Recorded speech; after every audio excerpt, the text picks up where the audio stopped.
Miles Monroe, ele diz uma frase assim: a maior tragédia na vida não é a morte, mas sim viver uma vida sem propósito. Então, eu penso que dentro disso tudo que a gente falou, tem que ter o elemento do propósito, né? Você tem que desenvolver isso muito forte, ainda que no começo você não tenha tanta clareza do propósito, né? Propósito é o quê, gente? É um porquê. É porque você faz o que você faz. Por exemplo, o propósito da Catalise: provocar, educar e inspirar. Então, tudo que a gente faz aqui, intencionalmente a gente quer ou provocar o empreendedor, o aspirante, ou educar, levar conhecimento prático, ou inspirar, porque ninguém é de ferro e às vezes a gente precisa mesmo ser motivado e inspirado. Sim. Mas isso é muito importante, o elemento do propósito. Como que você vê isso no dia a dia? Quando você começou né, você se tornou empreendedora, você já tinha um propósito bem definido, isso veio depois. Fala um pouquinho sobre propósito. Eu acho isso fundamental. Independente se a pessoa é empreendedor, se ela trabalha CLT, você enquanto pessoa, né, você precisa ter um propósito de vida. Porque, gente, se você trabalha com algo que você não gosta, imagina todos os dias você abrir o olho e pensar assim: ai, que saco, tenho que fazer que trabalho horrível. Deve ser muito ruim você ficar ali o dia fazendo algo que você não gosta, né? Então, primeiro é encontrar onde está o seu propósito. Onde você vai encontrar um empreendimento, um trabalho que vai combinar ali com o seu propósito de vida, né?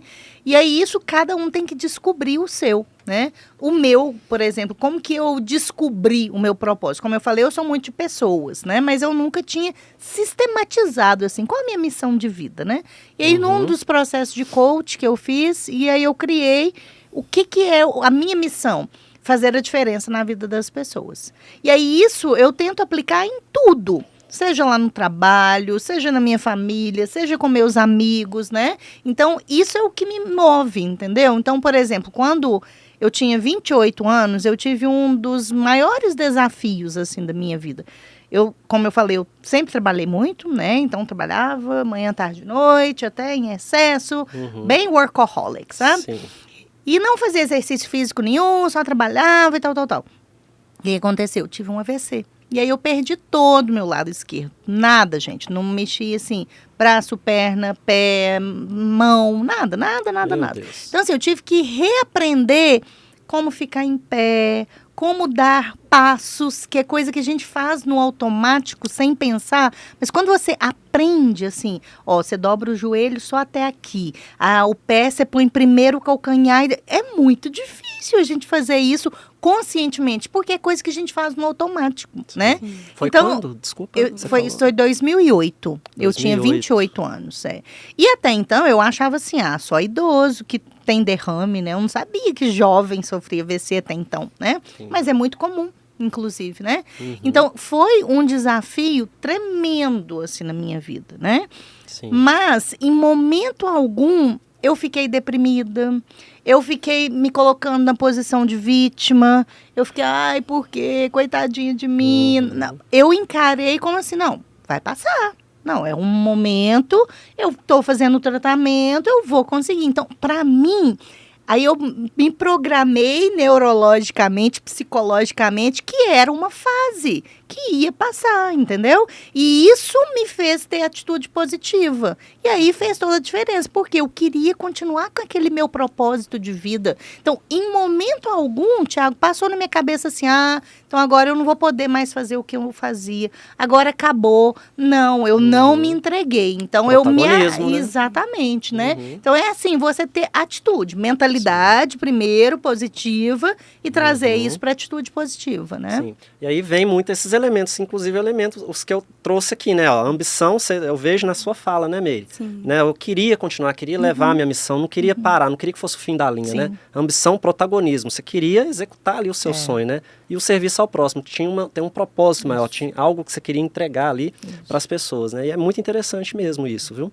Sobre propósito, amor, o que você tem a sua visão, a importância disso, né? Igual lá na Abraco, por exemplo, vocês lidam com pessoas, muitas vezes, famílias, né, que vão ali já todas fragilizadas, né, sensibilizadas, às vezes pessoa em estado terminal. Então é um desafio também, é um tema que vocês trabalham bastante. Sim, lá, né? Lá na Abraco a gente trabalha, assim, um dos 3 pilares, né? A gente atende, para quem não conhece, né?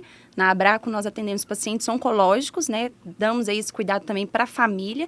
E o outro pilar que a gente trabalha forte é a questão da prevenção. Então, dentro desse tema do propósito, lá a gente tem muito assim que nós atendemos ali 3 pilares. Tudo que a gente vai fazer é o espiritual, o emocional e o físico. Porque não adianta a gente cuidar do físico se a gente não cuidar do emocional, se a gente não cuidar do espiritual. Então, são 3 pilares que tudo que a gente vai fazer lá, a gente baseia, né, nesses 3 pilares, para que a gente possa entregar, né, para aquele paciente ali, para aquela família que está indo ali buscar um auxílio, buscar uma esperança. Muitas vezes, pacientes que às vezes se encontram desesperançosos mesmo com a vida, né? Outros, eu falo que são, assim, inúmeras histórias. Outros já chegam lá e dão uma lição de vida na gente. Então, assim, eu acho que, primeiro, né, é a gente ter sempre esse olhar, né, de lá na Abraco, né, a gente tem sempre esse olhar de trabalhar esses 3 pilares, né, a gente cuidar da nossa mentalidade, né, que foi uma das coisas aí que você falou que te ajudou.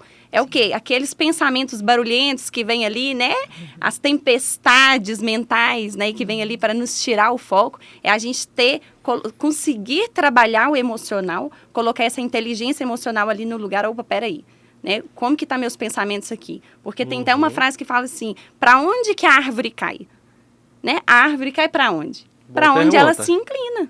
Né? A árvore, ela cai para onde ela se inclina. Então, se você se inclinar para os lados negativos da vida, para os problemas da vida, as tempestades da vida, né? Aí você vai o quê? Você vai se inclinando lá para baixo. Agora, quando você coloca ali, peraí, quem sou eu? Qual que é a minha ambição? Qual que é o meu propósito de vida? Né? O que que eu quero fazer?